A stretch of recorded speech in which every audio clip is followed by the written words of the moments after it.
The next one that I want to introduce is Dr. Millicent Omukaga.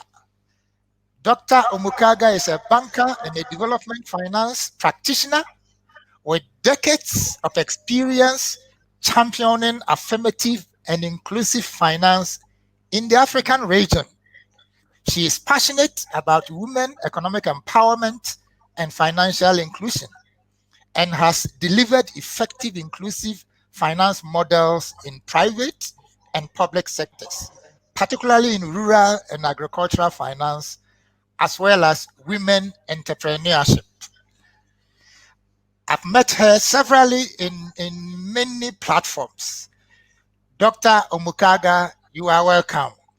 Your question is important to us because if we are using public resources, does it go beyond the public institutions to benefit those who can actually also promote food security? Your question is, what is your assessment of public resources that go to support women in agriculture in Africa? Over to you, Millicent. Thank you, Thomas, and thank you for the opportunity to be in this panel. As you know, to draw a nexus between women, finance, and agriculture is really difficult. Those are three components that hardly tie up, so I'm excited to be part of this conversation. And as I reflect on even my own growing up, certain unconscious biases that I have to deal with to date, growing up as a young girl, I was told I have to work very hard to succeed in my education. Otherwise, I would go back to the village and do agriculture. So you can imagine I have always just associated agriculture to the women who did not do well in their academics. And that makes it very hard to find the connection.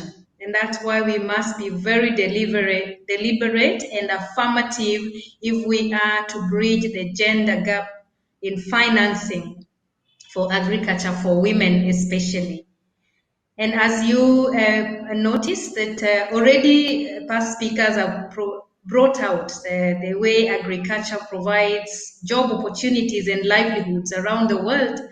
And therefore agripreneurship, for instance, will allow for capitalization of educated and trained women who might otherwise be trapped in the corporate world, thinking that if you want to succeed, you can only succeed in the corporate world, while the opportunities indeed exist in the agriculture and agribusiness.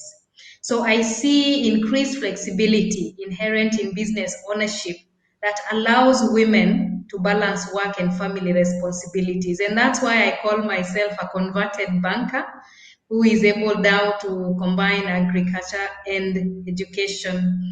Now, there's an opportunity to interrogate system and structural barriers that affect securing food systems in Africa, while we also amplify the voices of women, especially small-scale farmers and food security.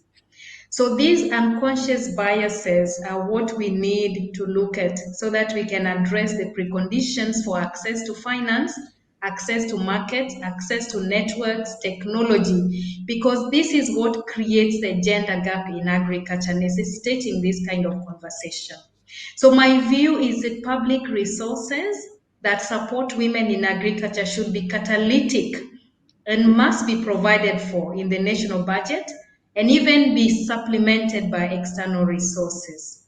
And such should be designed purposely to address the issues that are contributing to the gender gap in agriculture so that we can have public resources that either go to seed capital or capacity building or collateral subsidy. And we have very good examples from Kenya. I sit in the gender sector working group of the Kenya, and we have good examples of how Kenya has managed to repurpose financing for women to thrive or to start up in their agri enterprises. But these need to be catalytic, not an end in itself.